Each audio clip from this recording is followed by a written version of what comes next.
Hey everybody, welcome back. Doing another Loki video. This time it's episode 2. So if you have not seen episode 1 or 2, I advise you to go watch those and then come back, hopefully. So anybody who's new to the channel, check out the Discord link in the description below. We're doing a giveaway once we get to 10,000 subscribers. Doing all kinds of fun content, doing some mobile games for Marvel Future Revolution, Strike Force, and obviously got to do the MCU videos with Mike and Eddie. Love my buddies. All right, so let's go chat with the guys and see what we think about episode 2.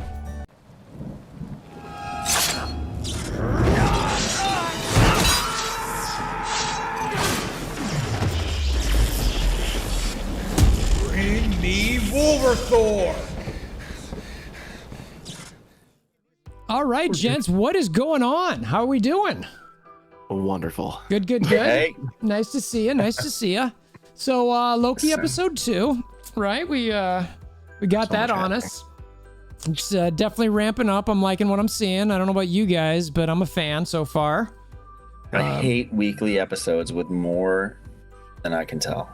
Why? I mean, It's good for us though, because there's No, I just want to see it all. I want to see it all. I'm a prisoner of want to see it. Yeah, I mean, I kind of like we talked about this, I think, with WandaVision, where I like the fact that it gave us this opportunity of a week long where we can talk about it and, you know, theorize and what is this and what is that and blah blah blah. So I also love the fact that like a lot of people, and when it comes to like episodics, if they're not locked into the first episode, like if it doesn't show them like enough to like bring them in, they're like, I don't want to see, I don't want to watch. I think it's so funny. Like, give it a chance. It's an episodic. I know it's been a while since we've done that, since like 2000, but like, give it a second. Like, it's just so funny. The patience. Let it ferment some. You know, it's gotta get ready. You gotta get ready. So all right. So really, the first thing that we got, and kind of that we're gonna talk about, is Miss Minutes at the desk with Loki. She real? She not real? He's trying to hit her. She's jumping around. You can hear her feet clickety clack. I don't know what the heck's going on. I mean, what is that thing? You wanna go? No, you can start. I don't know. It's just for her to be so like such a big part of the story. I don't know. I feel like she has to have a hand in something. I feel like maybe she might be part of the problem. I mean, like we've all seen movies where like a character like her controls a lot of the system, and then you find out it's really them. Like what was the movie with Will Smith back? It was iRobot. Yeah, where like the AI was in control of really everything. It wasn't just it wasn't the robot. It was her. So like it'd be kind of interesting if like that was like Miss Minutes as well. There's a good X-Files episode like that too. Right.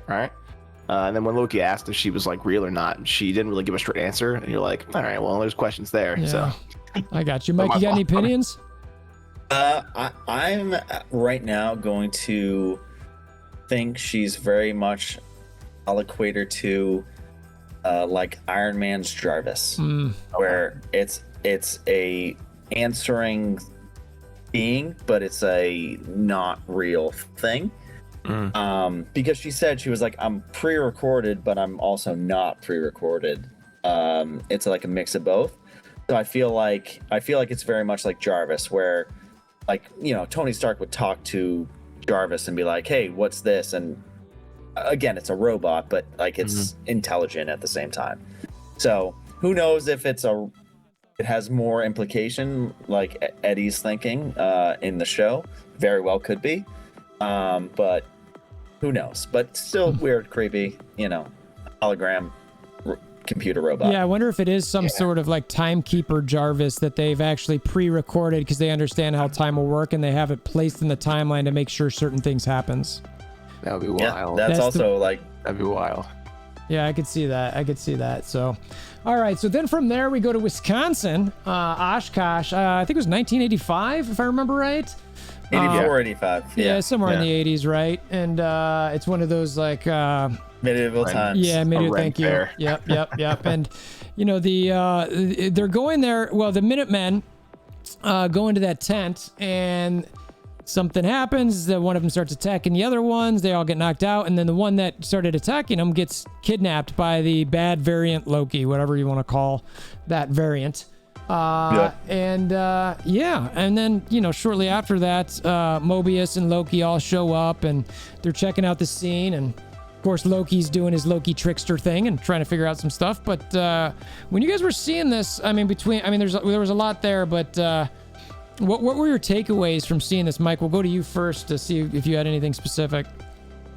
For one, I would say when this variant took control of the one TVA officer, whatever you want to call her, I thought the fight scene was like entertaining, but the other officers like took way too much time to realize that she was like beating everyone up.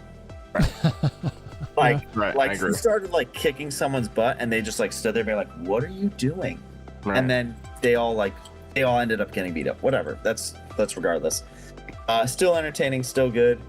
A lot of questions on what this variant's powers are, because she touched the officer's like temple, took mind control, whatever you want to do, and then took control of her. And then Loki did his like mischievous thing, trying to act like he was helping.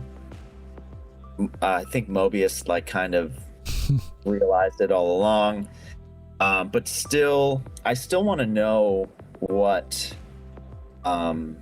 the like reset bombs, whatever they're called, do, because they set one there and they reset it, but I like don't understand really what it does, because I feel like something still happened there, but I don't know what they reset it to, if that makes sense. Yeah. So it'll be interesting to see what those things actually do to clear or reset or do whatever. Yeah, there was at a point that they talk about pruning a lot. That's the term that they're using for it, is pruning. And as they were walking into the tent, I know that Mobius quizzed Loki about that. And I actually want to go back and rewatch it because they're doing us a little bit of a favor by trying to explain some of these things. Because I have I have a similar question there. But Eddie, where are you at with that? I want to take a step back before they go into Alabama, when they're showing I think that like they're all standing in a circle, and like Mobius is showing like a different like a variety of variant Lokis. Yes, yeah, that's right. And like there's about like 8 or 9 of them, and they're all different versions of him, but they all have like similar qualities and like similar abilities and powers and stuff like that. I think one of them was holding like Tour de France cup, which I was like, what? Like I was like, what the heck? Also, I felt like one looked like the Hulk. Yeah, it did. Yeah. And then when they go to Alabama and they're at the Ren Fair and they're doing everything, and Wisconsin. Yeah, Wisconsin. Yeah, and I don't know. What Mike said pretty much covered it, but I think. Okay, so the reset charge is meant to say this is the line. Yeah. I say this is the line. The reset charge is meant to like take this line and put it back into place, right? That's the idea, right? Yeah. But then when we get to like the end of the episode, and she does her move, the lines go this, like they do the opposite. In reverse lines. Yeah, so I want to talk more about that when we get to that, because that's interesting because it's supposed to reset the line and make everything hunky dory. That's why I don't know what exactly it does. Right. That's so then when she uses it later, it doesn't do this. Okay. Yeah, we'll get there. But yeah, I'm with Mike. I got you. And yeah, we'll get there. I'll remember that. So, okay. Yeah, I didn't really have much there other than it was kind of a nice little scene. Showed Mobius being, pretty smart and onto Loki, which I enjoyed. And then shortly after that, it was about research. Mobius and Loki were talking about research. Mobius was trying to get him to do some stuff and figure out what the heck was going on. There was an extended scenes with Loki looking through books and files and being bored and talking to the librarian, putting the thing. One of the things during this scene that I noticed and liked is that if you look up at the upper levels, those are the levels that were on the buttons of the elevator. I don't think there's anything special about that at this point. It's just kind of cool. Except for, real quick, sorry to cut you off. No, okay. What is it? The credits? I think it's the credits when it's going through some of those combination of letters and numbers. There's one that it says access denied. I'm not sure what level that is, but I just want to make I want to make note of that. I'm guessing that's the level the timekeepers are on, or there's some secret something there. Obviously. Well, he had access denied from everything other than his file. Yes, but Eddie's talking about. The elevator keys. The elevator key. There was a scene in the credits. I think. Oh, sorry. Yes, you're right. Yeah. Right. Yeah, I thought you were talking about also like his library access was also the same. He has no access to anything basically. Correct. Except for his that one old file, the one file of his, right? Right. Yes. as Loki's researching, he eventually figures out that the bad Loki variant, we'll call for now, is hiding in pre-apocalyptic times, which I thought was pretty genius. I thought it was pretty cool how he figured that out. I don't know, during this whole research scene and all that, I mean, anything I didn't mention that you guys are kind of thinking about, Eddie? So when he's in the library trying to figure things out, and the librarian like shushes him, Yeah. I think he goes to talk to her, if I'm correct. Yeah, eventually, yeah. And what does he ask her? He asks her to see like books about the TVA and the timekeepers, and it's like restricted. And like, I don't know, it's funny how like there's no information on that. Well, I mean there is, but it's not allowed access to him. Something about them just doesn't feel great. Yeah. I just don't trust it. Like the same way I didn't trust your boy in WandaVision and then the other dude in It's basically the government. You can't trust the government. That's exactly. Yeah. Because to know anything about the timekeepers, like the beginning and like the ending of time, that's you want to know something about the place, how it works, other than like what you're given on the screen, or what you're given through like your tutorials through Miss Minutes. But yeah, so when he dives into the research, it's just the theory is actually kind of genius that she's hiding out in pre-apocalyptic moments, so that when it's all said and done, that moment doesn't exist anymore. It's already dead and gone. Like she's just, it happened, so she was never there. And then just when they go back and actually explore Pompeii, and he's like causing all the havoc, knowing how it's all going to turn out. I thought it was going to backfire for a second, but then it didn't. I was like, all right, it played off. But I thought that was really funny. Mike, you can go ahead. No, I mean, I thought one of two things. One, the interaction where he's trying to describe to Mobius how it works and ruining his salad, and just like ruining it. That was, again, their back and forth is very entertaining. And also when he goes to Pompeii and he's doing everything and Mobius realizes like it works. At the very end, when the volcano is erupting, he had very much like an Iron Man 1 moment where he's like this, and like the smoke is coming up behind him. I thought that was like, whether it was on purpose or not, I thought that was a very like Iron Man 1 at the very beginning of that movie when he does the explosion. Yeah. I thought that was like maybe a tiny callback, but either way, that's what I thought of as soon as I saw it. Gotcha. Sure. But This will be the second one this time. Second callback technically in the series. Yeah, because the sand and all that stuff. Right. Yeah. Maybe they're trying to say this is like the true kickoff of, this version of the MCU, this phase, because like Iron Man was kind of like the first thing that kicked everything off. Granted, we've had some stuff in between, the last phase and this one that anyway, I just thought of that as you were kind of saying it, but yeah, but that's as soon that scene happened, and my mind went really initially to Iron Man 1 when he lets off that missile and he goes, and then the smoke comes up through him. No, I'm with you. I did enjoy that Pompeii scene, just Loki kind of being a goofball, and I don't know why, I just thought that was a lot of fun. So also, I like how he was talking to all the people, and they were like, "Who's this asshole?" Like they didn't even they weren't even like weirded out. They just were like, "Huh."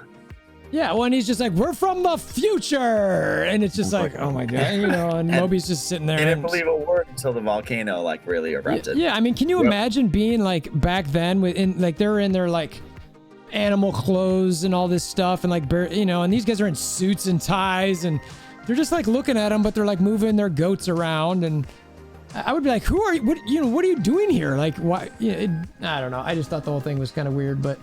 Yeah. I enjoyed it nonetheless. So yeah. What else? Anything else from that Pompeii scene that you guys want to throw out there?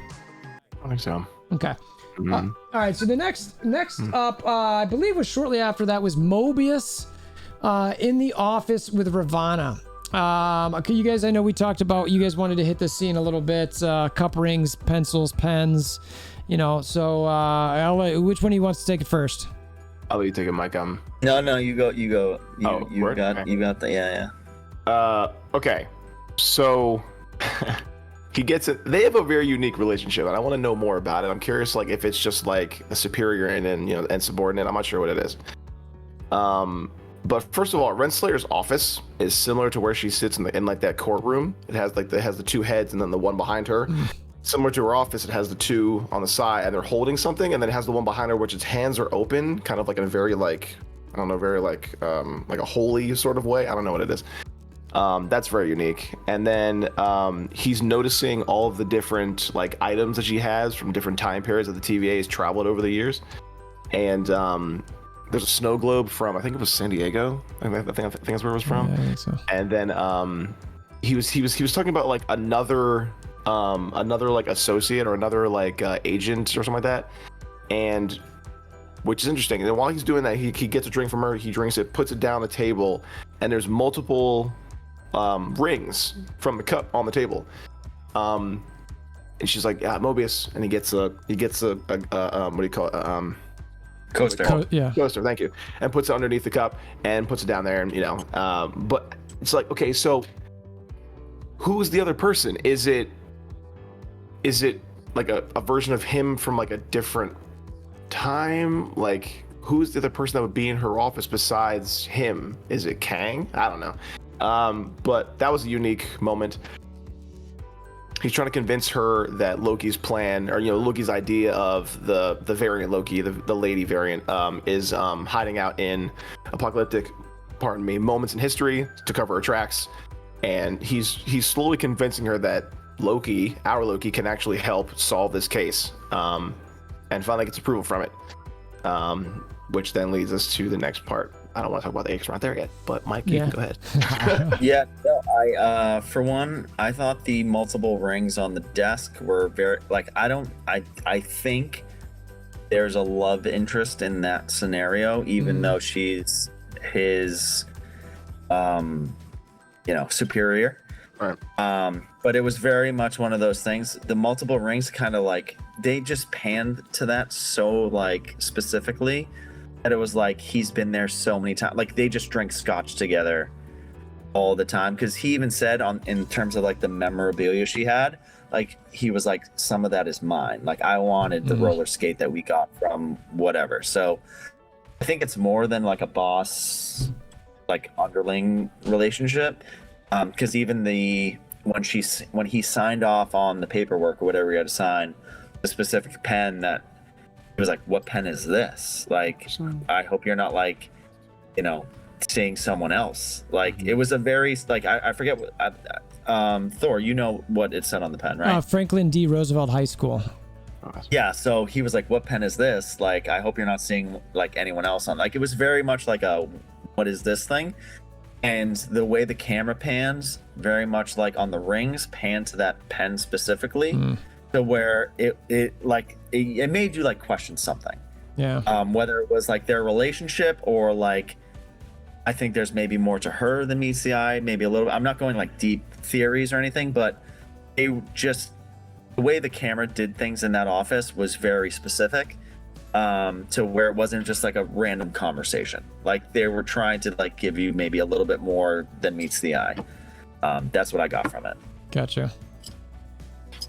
Yeah, as I watched that scene, I was definitely, I felt a little love interest for sure. The rings thing, I noticed it, but I didn't think about it much more until we kind of talked tonight a little bit about, that, and even the pen. I was kind of like, yeah, maybe there's something going on there. It's funny because I feel like in this scene, the tables have turned a little bit between Mike and I about the WandaVision and theories, and just like, is there deeper meanings in a cup circle on a table? And I'm like, look, as far as WandaVision, I didn't feel like I ever went that far, but I just want to bring this up right now so that you remember it in the future. The only reason why I say that is because the TVA seems like a very straight and narrow thing where like nothing changes. It's almost like you follow the same path no matter what. It's like continuous circles, and anything off the beaten path should be questioned at this point. I feel you. They just run there. Yeah, I get what you can give me crap for it. I got to take my moments, Yeah, that's fine. But I think just the way the TVA has like shown themselves, it's like everything is the same no matter what, and anything off the beaten path is like wrong. Yeah. Yeah, I feel you. So, all right. So then shortly after that, we get a scene where we're talking, I think it's Loki and Mobius are together again, and they're trying to figure out what to do and what what is the right apocalyptic moment that this person might be hiding in or whatever. And Mobius remembers the kablooey gum and pieces it together through some research that it could be in this one particular time, and it was in Haven Hills, Alabama, I think, and it ended up being 2050, and you get a scene of that rocks cart and rocks on, and there's a whole bunch of Easter eggs in that. And anyway, why don't you guys, Mike, why don't you start that one and kind of give some of your thoughts? Yeah, I mean, it kind of turns out that like Loki is like a very, again, I don't know if it's like setting up, but he's like a very good detective apparently, because Mobius has that thing where he finds the kablooey gum and he was like, this gum has only been in this certain amount of time, let's find out like natural disasters where this gum was here. Loki finds it almost fairly right away, and they're like, that's where we need to go. They set up their team, and they like go to head there really to get things going. But yeah, I mean, again, I'm not going into crazy theories, but Loki has basically figured out so many things, so easily, where it's like, why is this so easy for him? That's a good point. That's a good point. Like it's we can talk later about where we think the show is going and all that, but he's basically figured out everything almost initially right away, in every aspect, whether it be like the apocalyptic anomalies where you can hide in, whether it's almost like he's got all the answers, or he finds it. I know it's a TV show, but he's finding them very quickly. Yeah. What do you think, Eddie? Or no, go ahead, Mike. Sorry, go ahead. Oh no, that's what I was going to say. Yeah. Bet.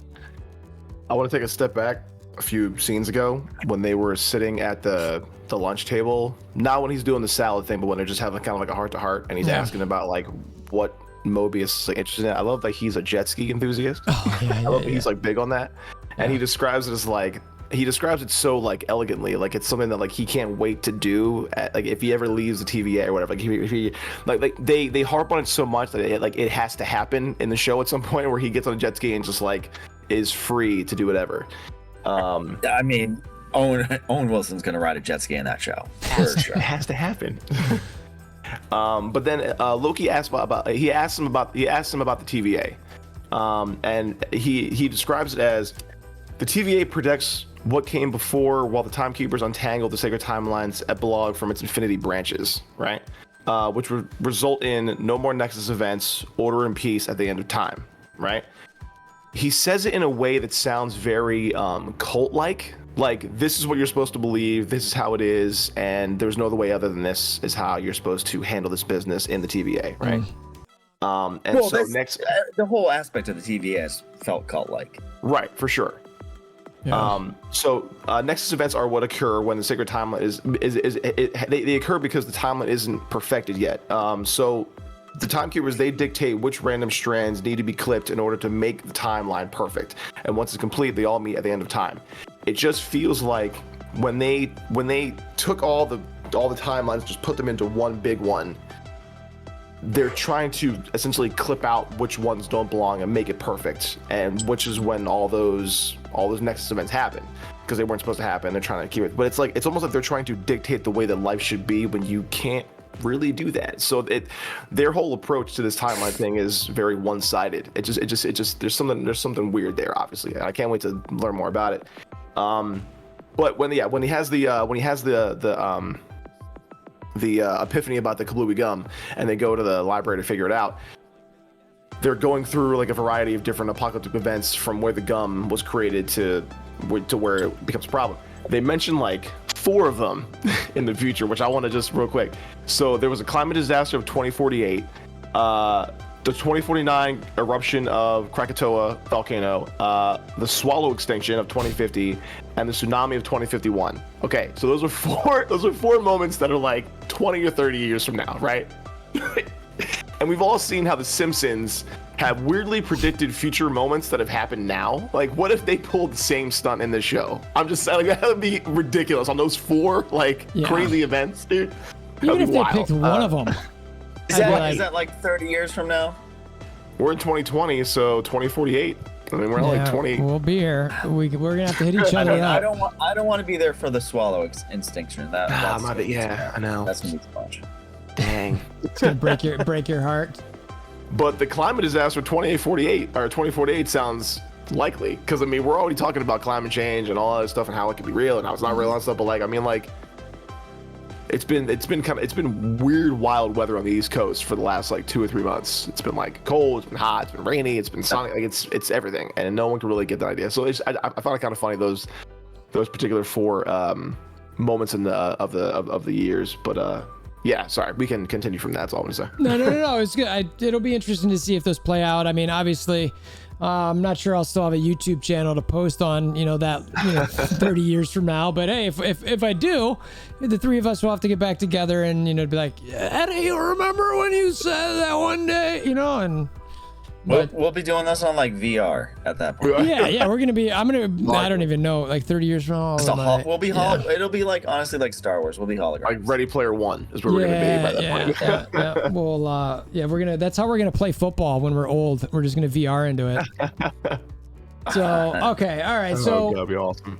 So obviously they get there and then it starts.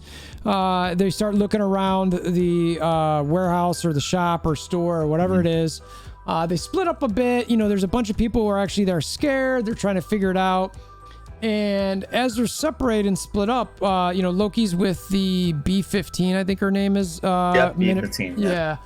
And all of a sudden, B-15 starts acting weird. And like, I think there might have been a moment where you saw like a green thing tap. Yeah, so there was a moment where like there was darkness behind her and you see a finger touch her temple. That's right. Right. Hold on. That was in the beginning with her in the rock cart spot. There was a black dude who was like shopping for plants. Oh, that's right. The shopping for plants. My bad. Yeah, and then he grabs her by the arm and then it transfers. Plants grabs her arm and transports. Oh, that's right. Right.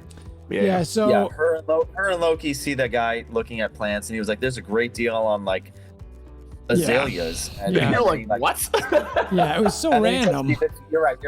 B-15. That was. Yeah. So funny. Either way, she gets controlled, or dare I say, enchanted, with some sort of power or something, and that's when it's evident that whatever happened there is some sort of control by this. At this point, person. I'm not. Yes. I'll leave it at that for the moment. There's a bunch of interaction where he's talking to all these different people, and I don't know, Eddie, where you lead us through the scene and your thoughts a little bit. So it's Roxcart, which is a variation of Roxxon. It's a company like I think Mike said, it's like Oscorp. It's one of those companies that has like they have that. They're a shadowy company with like that friendly kind of like, hey, we're all here to help out the world, but really we're doing all this secret stuff in the bottom, and you don't ever know about it until we have to expose to you. Yeah. So they're in the store, and they're going through, and the variant that they're looking for is pulling what Wanda did in Age of Ultron, where she just kind of like taps you and just you seeing all this, and like the eyes turn green, and then you become what this variant is. And she's kind of walking Loki through like why she's doing what she's doing, but like not giving him away the whole plan like most bad guys do, which is so annoying. But when he calls her Lady Loki, like she gets like offended by it. She's like, no. Like he never calls her Lady Loki. He calls her Loki. Just Loki, right? Yeah. Just calls her Loki. And I think at this point, either she's that guy or Randy. The other guy, like she transport, and she goes, "Just call me Randy." Like yeah, that's right. Right. Like just because she hasn't been quantified as a woman yet. Right, because it's fluid. But yeah, so she was the black guy, and then she became B-15, and then it was the Roxxon worker, and then that one like, and then the big giant guy. Yeah. And just fighting Loki, telling him like, like everything that you're doing is irrelevant to my plan. Like I'm going through with this. It's going to happen. And then we'll get to what she did, but I want to get Mike's thoughts first. I'm not going to dive into that. Yeah. Okay. Yeah. No. I think I like the interaction where Loki is basically talking to her, but not to her, obviously physically, but just like her mind. Also, I want to mention at the same time, Mobius and that other crew finds that original officer, and she's all freaked out. She's like stuttering. She's going. I told them that, like, just going nuts, which I thought was like fairly interesting because it was just one of those things where I didn't realize. Like, you didn't realize what those powers could do because that officer wasn't controlled by her anymore, but she was just like gibberish. It was like she was just, her mind was gone. Right. That was happening at the same time. And then also while Loki's talking to these iterations of this other Loki, we'll call it, he sees the time resets all being connected in different areas, kind of like a bomb. So he thinks, I think, like there's a giant bomb that's going to go off in the building. And you obviously, like, going towards the end, you realize it's something different. But I don't think you realize the plan that was going on. Because I thought, even when I saw those, I was like, it's just a giant reset bomb. I didn't know what was happening in that. But I thought the iterations of the people that person Loki controlled, I thought they were all very like funny and unique. Like I liked Randy a lot, and then I liked the big giant one that like just beat the crap out of Loki, which I find funny because Loki should have powers in that world. Right. He just got beat up by like a normal hobunk dude in Alabama. Yeah. Yeah, I struggled with that a bit. I'm not gonna lie. When I was watching, I'm like, unless there's some magical powers that is like, you know, that you can't see within that person, like this should not happen. You know, well, what I the mean? only thing I could think of is like the iteration when they have mind control, that like the Loki that gave the mind control has their powers. Yeah, I could see that. That's the only like facet of like non-reality I could think of. But I was like, it's just like, yeah, he's a big dude, but like you fought the Hulk. The Hulk, Hulk. Yeah. Well, I mean, look, I mean, Thor. You like kind of fought all these crazy beings. You're being beat up by a dude from Alabama. But at the same time, and real quick, I want to say when B-15 got whatever she got by the variant, she even came up the same with the C-20 day, where she was kind of like just like blown away by what had happened. She felt kind of like, I don't want to say violated, but she felt kind of weak-minded. Right. But if we go back to the Avengers, Loki, I mean, he's gone up against like bigger people, but he's always gotten smacked down. Like even when he fought Coulson, at the end he ended up shooting him. You know what I'm saying? Like he always got bested. You know what I'm saying? And so that kind of makes sense that he would get beat up by like a hobunk Alabama dude, because he's always gotten beat up like that. He's never really had the advantage on anybody. But I didn't know he was. I didn't know he was telekinetic. Like he pulled on a Roomba. Yeah, that was the first time we've seen that in the MCU. Like, when did he have that? Yeah, that was the first time. Also, in the comics, I'm pretty sure this happened. I'm pretty sure I saw this. I read this. That Lady Loki in the comics happened because it was like Loki's like, I'm not sure what it was. Like his spirit, like his entity, like inhabited like a person. Loki like put his consciousness. So I think I read the same thing, but like from what I remember, how they described it is Loki passed on, I'll call it, the possibility of his power onto this girl, and she thought she became like this sorcerer supreme. Right. And I mean that like not in like the sorcerer supreme way, but like this powerful entity. But I think it was like almost like a mind, like it was just a mind thing. Right. We can talk about that later. Anyway. Yeah. Okay. So, so my question for you guys, yeah. So these interactions are fun with him trying to figure out the plan, and I got to rewatch the episode again to see if I, because it feels like there might have been some stuff I missed, but I mean, the part I want to hear from you guys a little bit, and because I'm not sure I have a theory, is what is this, Loki doing? The bad vote Loki, the variant, because, and we'll get into who I think she is and all that stuff because of what you guys shared with me. But like, so I saw, I think you guys said, I don't remember if you said it on air or off air, but that the way these time bombs or whatever they're called, the pruning bombs work, is that it's supposed to reset the timeline. But when she does it, it like starts all these other timelines. And the part that's interesting though, that I think is that they actually, each one of those goes through an individual like little mini time portal.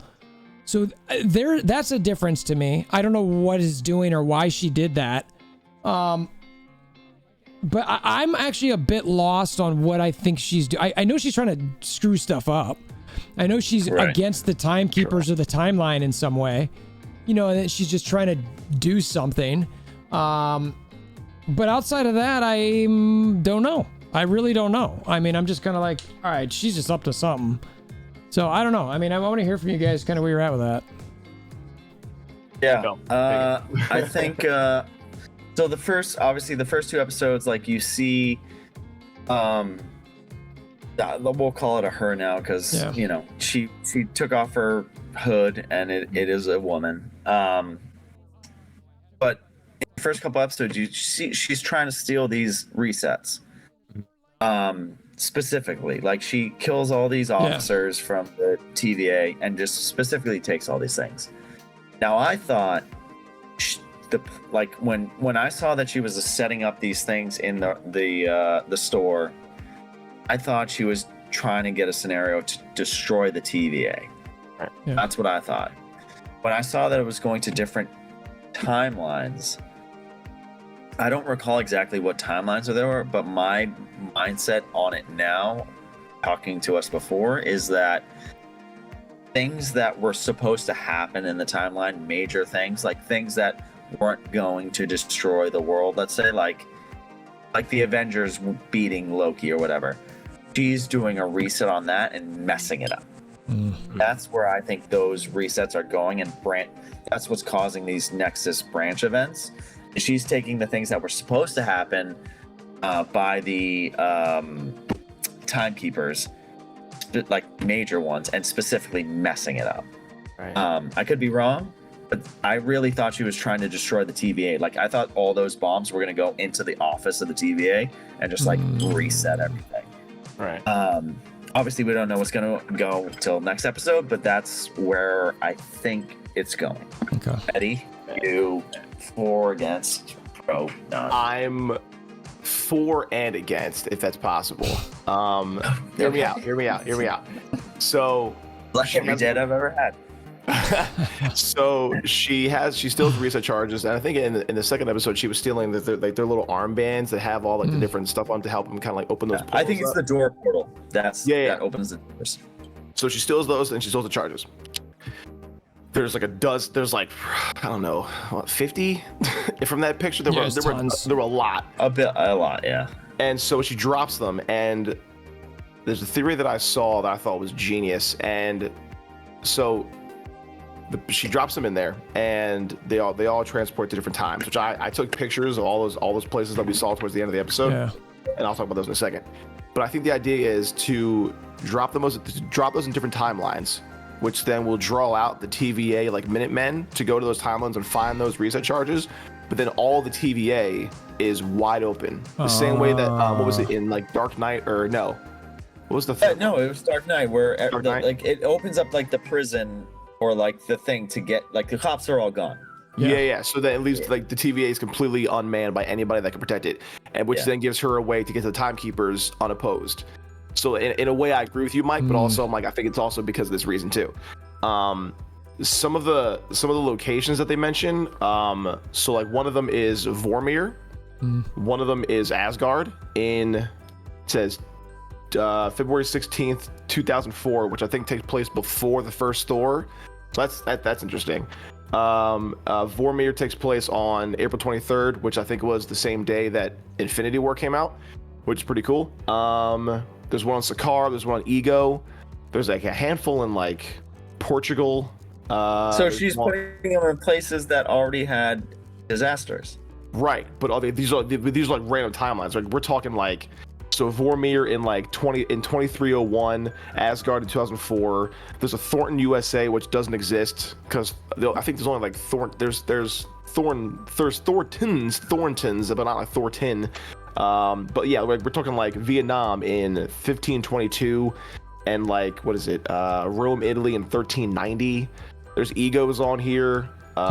New York in 1947, which someone had made the connection that it might have been Cap when he went back to visit Peggy, but I think that happened in like the early 40s. I'm not sure which one that was. There's one for Hala, which I believe is, what's that one? Oh, I forgot which one that one was. Dang it! But there's one for Titan too in 1982. Titan is where Thanos is from. Thanos. And they had an observation like maybe the reset charge was sent there at a time when either Titan was on the brink of extinction, so maybe that reset will fix it, and then like Thanos doesn't become Thanos, and like all this like there's all these different theories about like where these all went. One went to Xandar, one went to Spain, and like one went to China in 2005 when like SARS was happening. Like so like who knows where all these moments were happening, but like they were very specific events, and they were sending out people to go and handle them. But if they were like Mike mentioned, all the branches are breaking out because they're new timelines now. But those reset charges are supposed to bring those back into the flow of time. So it's weird that it would do the opposite. It would have the opposite effect of what it's supposed to do, or what we've seen so far. Whew. Yeah, I was like, that's I'm impressed you took all those pictures. I'm like, part of me is kind of like, well, yeah, she clearly messed up a lot of them. I was like, you said Vormir, isn't that where Black Widow? Isn't it the Soul Stone, right? Yeah. Soul I mean, is, yeah. we've seen that preview of some interaction there, so I wonder if that's kind of where, Loki. I know he followed her into the portal, but he clearly is going to start running around doing some things, and I'm making that connection, seeing that shot, and in hearing you say that. That was one of the images, and I'm like, so is he, I don't know. I'm very interested to see, because I'm starting to wonder if like he's going to be convinced by who I'm going to call Enchantress, which we'll get to in a second, that they should be going against the TVA and these timekeepers, and that she's going to take him to all these spots and see this. And I don't know. And maybe even he's going to be the one who eventually gives her the power to eventually bring him back into this, whatever. I'm looping, right? And like we said, we don't want to get too much in that time stuff, but yeah, that's interesting. Someone had pointed out that there was a connection to the trailer. There was a shot in the trailer for Loki where he's standing in front of looks like a throne on Asgard. And then one of the portal or one of the reset charges goes to Asgard in 2004, and the theory was like that reset charge would then maybe like flip history in the sense that like instead of Thor becoming the the king of Asgard over Odin, that somehow Odin and Thor would die, and then Loki would then rise to power. So like that they were like relating that to that shot that was used in the trailer, which would be like interesting. Yeah, okay, for sure. Cool. Like.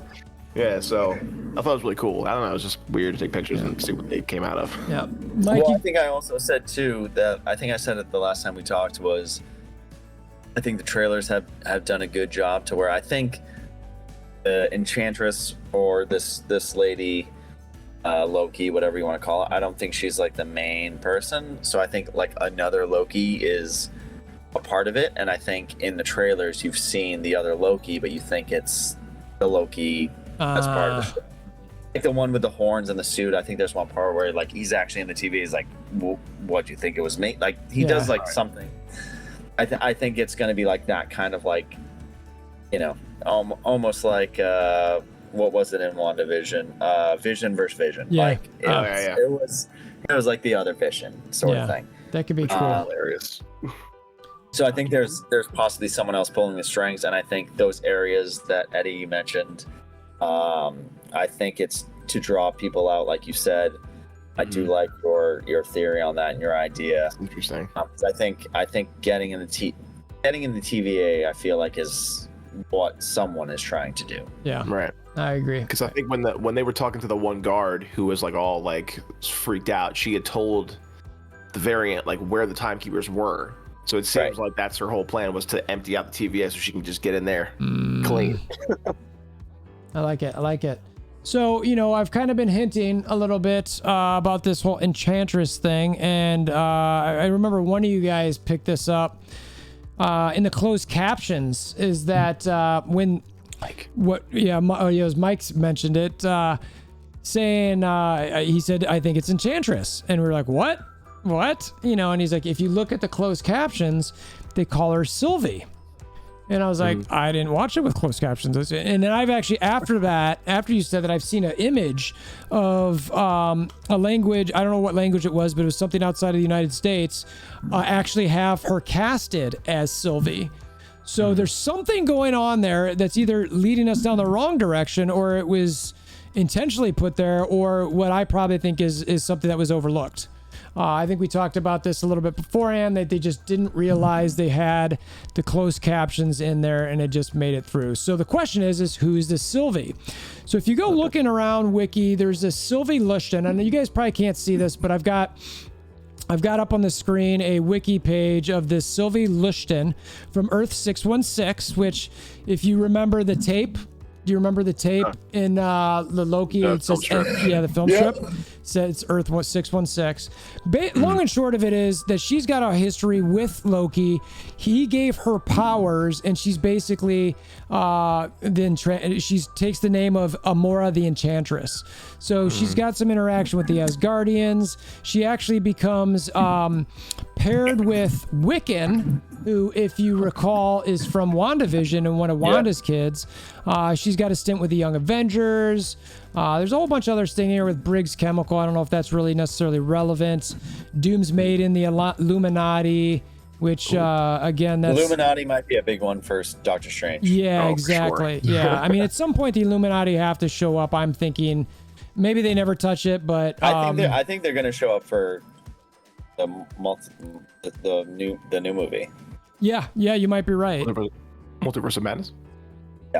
Yeah, I think the Illuminati will show up, yeah. That'd be awesome. Now, it also goes on to say that Sylvie was actually not the real Enchantress. There's another one.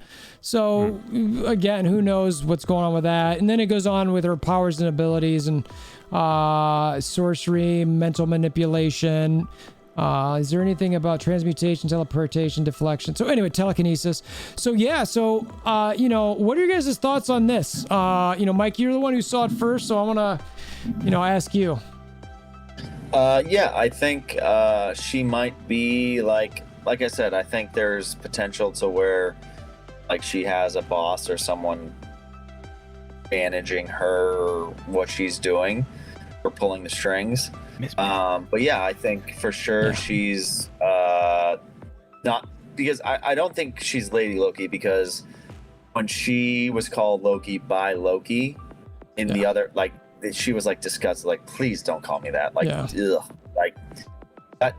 A Loki would want to be called Loki, so I think she wants to almost like be called her own thing. So I think she's going to end up being Enchantress for sure. The Sylvie name, I mean, that's a huge teaser.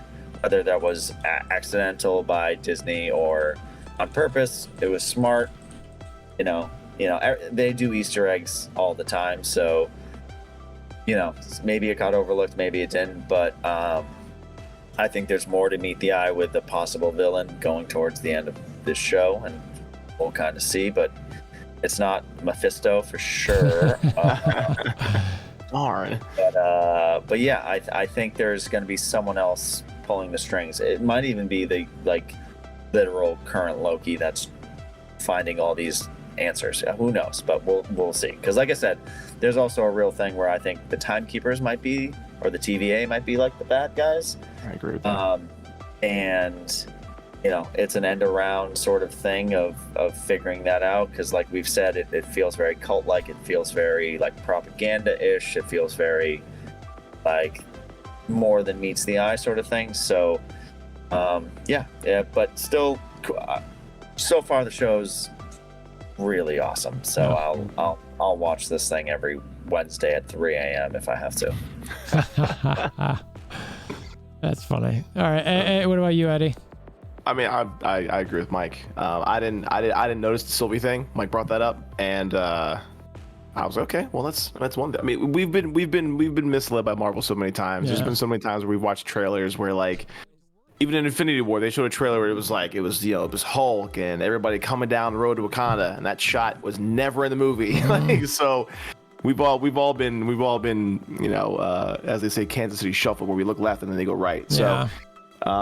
I'm just kind of riding it out. But I am curious though, like with all the multiverses being messed with right now with that big reset charge drop, like I'm curious how it's going to look, and if that were to stay, how that would look in Doctor Strange. Like if they're like going through like a variety of multiverses as to what's going to happen with that. Yeah, how it ties in with Wanda when she's looking for her kids, going through the when she's going through the what was it, the Necra? No, what was it called? The Necromancer, the Darkhold. The Darkhold, yeah. How that's gonna look, how that's gonna play in, if it does tie in at all. Yeah. So what's happening right now is cool because it's only episode 2. We got 4 more to go. So that's cool. I know. I figures. I'm digging it. I like it a lot. You know, that's pretty much what we got for this episode. So, you know, like Eddie just said, looking forward to the rest. We'll definitely keep watching it, keep doing the videos. So if you made it this far, we definitely appreciate you guys hanging out. I mentioned early on that you get the giveaway once we get to that 10,000 subscriber mark. So go ahead and hammer down the like button. Follow the Discord link in the description below to follow the content. Click the notification bell and obviously do the subscribe so we can get a little bit closer. And if you want to get into the subscription giveaway, like I mentioned, comment below. Just say hi. Say hi to us. Ask us how our day is going, right? So we appreciate you stopping by. And until next time, hope you have a wonderful day. See ya.